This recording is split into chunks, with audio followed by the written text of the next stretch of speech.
Hello, beautiful family. How are you all doing? Thank you so much for always tuning in. I really appreciate. If today the first time you are coming across us or you're hearing our voice for the first time, we still remain progress news and we bring to you undiluted news. Here is the home of the information that you need. So sit back, watch this video, and I'll be right back.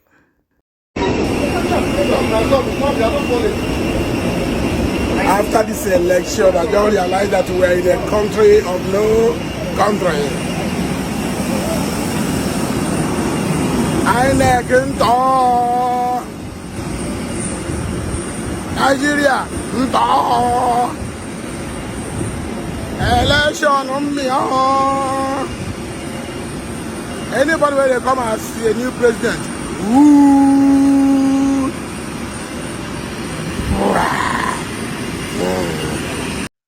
I voted for Peter Obi, but you see, I didn't jump that queue for Peter Obi. I didn't smuggle anybody into the polling booth for Peter Obi. I didn't brandish a knife or threaten anybody in my polling unit for Peter Obi. I did not snatch a ballot box, stuff a ballot box, break a ballot box for Peter Obi. I did not bribe anybody to change results for Peter Obi. I did not steal. I did not kill for Peter Obi. What I did for my candidate was stand in line. From 8 in the morning on Saturday till 8 in the morning on Sunday. And when the sun got too hot and I thought of going back home, I remembered shot to death on the train to Kaduna. And I stood. And when the heavens opened and poured down rain, and I thought of running to find shelter, I remembered. Stuck at home because of ASU strike. And I stood. Through my hunger, through my thirst, through my worry about whether the children I left at home were fine. I stood. Because what I wanted to give my candidate, what I ended up putting in that box, was not a piece of paper. What I ended up putting in that box was my hope for a country where young people would not be so disillusioned by the actions of their own parents, of their own leaders, that they will be willing to risk crossing the Sahara Desert on foot just to escape. That was what I put in that book. That was what my presiding officer refused to upload.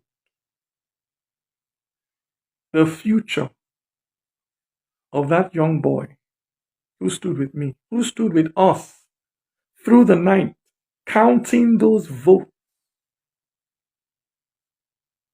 He was a first-time voter, pregnant with hope. But somewhere between our polling unit and the collation center, that boy's future was ambushed by a politician. A politician who used biro to cross out that boy's destiny.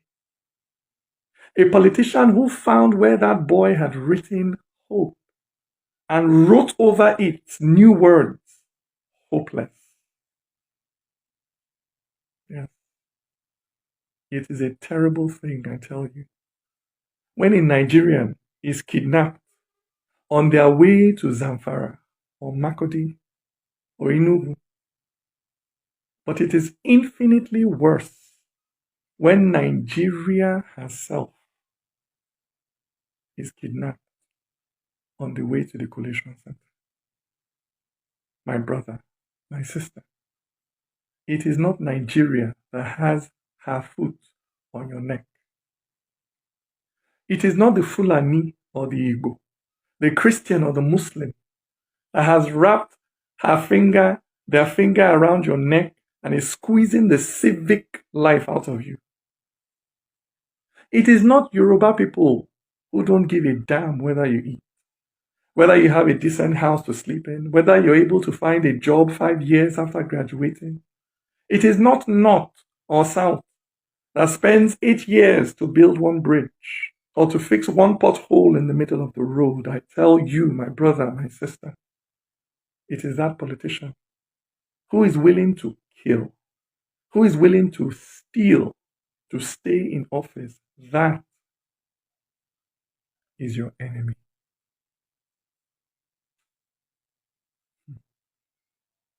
But like the serially abused, many of you have fallen in love with your kidnapper,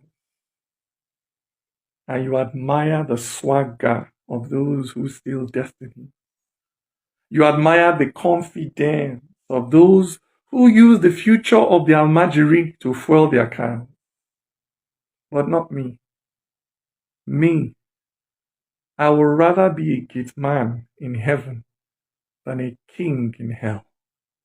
Me, my heart will always be there, standing in line with that young boy, waiting patiently for that day when our hopes will count. Mahmoud Yakubu, count our hope. For it is bearable, it is honorable to lose in a contest that is fair. But nobody who steals political power will use it for good. Mahmoud Yakubu, count our vote. As it stands right now, everybody are scared of the unknown. They don't really know what is about to happen. They don't really know the plan of the youth. They don't really know the plan of the people. But as far as we know, the election has been completed and the winner emerged.